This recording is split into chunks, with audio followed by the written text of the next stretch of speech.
Hai everyone, selamat datang lagi di channel YouTube aku. Di kesempatan kali ini langsung saja aku ingin sharing lagi nih buat teman-teman semuanya. Buat teman-teman yang baru mampir, jangan lupa like, comment, dan juga subscribe-nya ya. Oke baik, yang sedang teman-teman lihat ini adalah tanaman bougainville.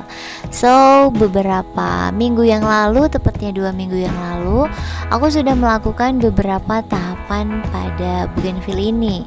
Yang pertama, aku melakukan pengikatan menggunakan kawat di setiap ranting. Gunanya itu untuk membentuk rantingnya itu lebih teratur saja, teman-teman. Terus yang kedua, aku juga melakukan pemangkasan pucuk atau pemotongan pucuk dan juga sekaligus pruning daun. Nah, ini dia untuk update ataupun hasil dari tindakan yang sudah aku lakuin kurang lebih 2 minggu yang lalu. Seperti yang teman-teman lihat, ini di setiap cabang, di setiap daun itu mereka sudah mengeluarkan tunas-tunas baru.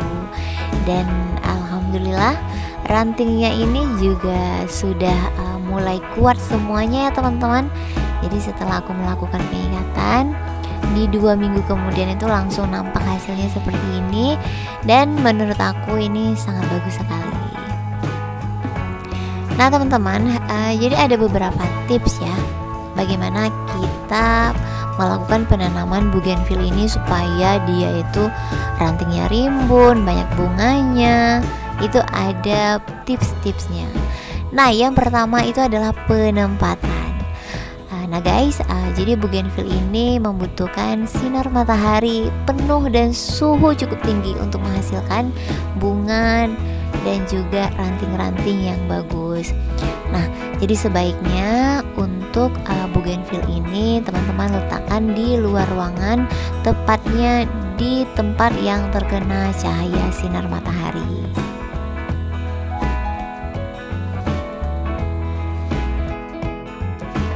Oke baik teman-teman, kita lanjut aja dulu untuk pot yang berikutnya. Jadi untuk pot yang berikut ini tidak banyak sentuhan, hanya sedikit saja karena memang untuk kerangkanya ini sudah hampir sempurna. Jadi ada tangan kiri, ada tangan kanan, dan juga ada mahkotanya. Oke baik, sekarang aku ingin menceritakan atau sharing ya sedikit kapan sih waktu yang tepat kita itu melakukan pemangkasan pada bougainville.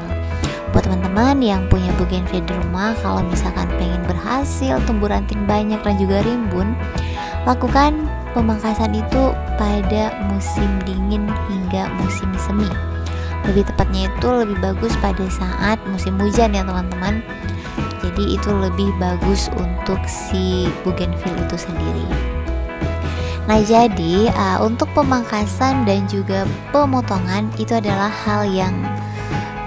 dua hal yang berbeda ya teman-teman. Jadi kalau misalkan pemangkasan itu lebih ke cabang bougainville-nya. Jadi seperti ini loh. Ketika kita ingin membentuk bougainville itu lebih ke pemangkasan cabangnya. Nah, kalau pemotongan itu sendiri itu lebih ke membuang ataupun lebih ke pruning daun-daunnya saja teman-teman. Jadi pemangkasan itu berguna untuk melatih tanaman dan membuang cabang-cabang tua yang terabaikan. Jadi pemangkasan juga merupakan dasar untuk rangka tanaman dewasa. Nah jadi pemangkasan itu juga ada beberapa tahapnya ya. Salah satunya adalah pemangkasan bunga bougainville. Itu manfaatnya untuk membantu menjaga tanaman dan juga bentuk yang telah kita pilih. Nah seperti aku ini. Jadi ini kan aku sudah kebentuk ya teman-teman. Jadi kurang lebih hampir 70% ini sudah bentuk. Jadi untuk tahapan selanjutnya itu sudah lebih ringan pekerjaannya. Kita hanya melakukan pemotongan pucuk, pruning, dan apa sih manfaat dari pemotongan pucuk dan juga pruning itu? Jadi supaya agar si bougainville ini bisa mengeluarkan cabang-cabang baru. Nah jadi sambil kita menunggu cabang itu tumbuh, kita tetap ya melakukan pemotongan pucuk. Jadi pada saat kita melakukan pemotongan pucuk itu, kalau misalkan teman-teman tidak mau membuang semuanya daun itu juga nggak apa-apa. Jadi buang ujungnya saja. Jadi sekarang aku contohin ya. Nah jadi untuk bougainville pot ini aku anggap hampir kebentuk kerangkanya. Jadi aku tinggal membuat untuk mahkotanya yang belum ada. Jadi untuk tangan kiri, tangan kanan ini aku rasa sudah sempurna. Nah jadi yang dimaksud dengan penjelasan aku tadi seperti ini teman-teman.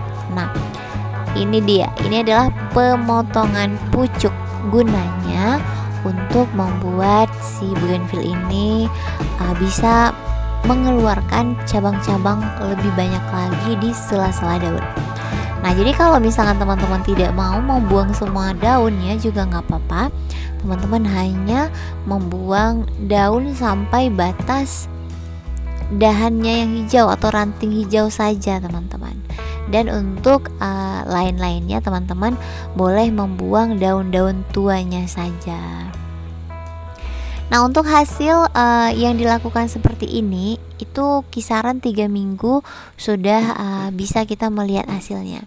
Mohon maaf teman-teman, itu yang di samping adalah konten sebelum aku membuat video ini, jadi belum aku beresin. Aku lanjut aja dulu untuk video ini.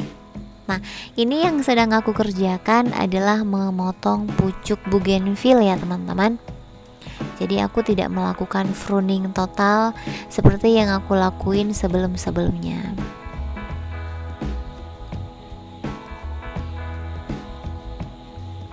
Nah jadi pemangkasan ujung ini juga membuang ujung itu gini loh teman-teman, dia itu bisa untuk mendorong terbentuknya cabang baru, atau dia itu bisa membuat persimpangan cabang lain.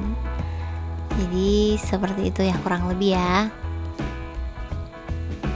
Untuk perawatan lain ya seperti yang sering aku bilang teman-teman, pada saat kita melakukan pemangkasan, pruning, pemotongan pucuk, itu sebaiknya kita memberikan si bougainville ini sedikit pupuk, jangan terlalu banyak juga ya, karena segala sesuatu yang berlebihan itu juga kurang bagus teman-teman. Jadi berikan sekedarnya saja. Dan untuk perawatan lainnya sih untuk bougainville itu seperti cerita di awal tadi ya, bougainville itu sangat-sangat suka sekali dengan yang namanya sinar matahari. So tempatkan mereka di area yang full sinar matahari. Selebihnya sih hanya kita jaga untuk penyiramannya saja. Ya kalau bougainville sih tidak sesensitif adenium ya. Adenium kalau terlalu banyak kita siram itu bakal terjadi pembusukan akar, pelembekan batang. Nah jadi kalau untuk si bougainville ini sendiri ini tidak ada tidak terlalu gimana sih kalau untuk penyiraman. Yang penting jangan sampai kita biarkan sampai 1 minggu itu kita tidak melakukan penyiraman, itu agak rawan teman-teman. Oke baik, ini sudah mau selesai dan aku sedikit memilih daun-daun yang memang sudah agak tua atau sudah besar ya. Jadi aku buang sekalian supaya lebih indah lagi nantinya. Nah jadi untuk bagian cabang ini masih agak sedikit kosong ya teman-teman. Kita targetkan setelah aku melakukan tindakan ini bisa membuat lebih rimbun lagi. Nah jadi teman-teman juga harus membuang apabila ada cabang-cabang yang mengganggu seperti dalam video yang sedang teman-teman lihat. Jadi ini adalah cabang-cabang yang memang tidak diperlukan, sebaiknya itu dibuang saja, karena memang untuk cabang-cabang baru ini bisa menarik nutrisinya itu ke mereka semua. Jadi memang benar-benar harus kita lihat ya teman-teman. Oke baik, ini dia untuk hasil akhirnya. Tuh, ini benar-benar sudah kebentuk ya teman-teman. Jadi aku tinggal bentuk untuk mahkotanya saja. Untuk tangan kiri, tangan kanan ini sudah keren menurut aku. Oke, sampai di sini saja sedikit sharing aku pada hari ini.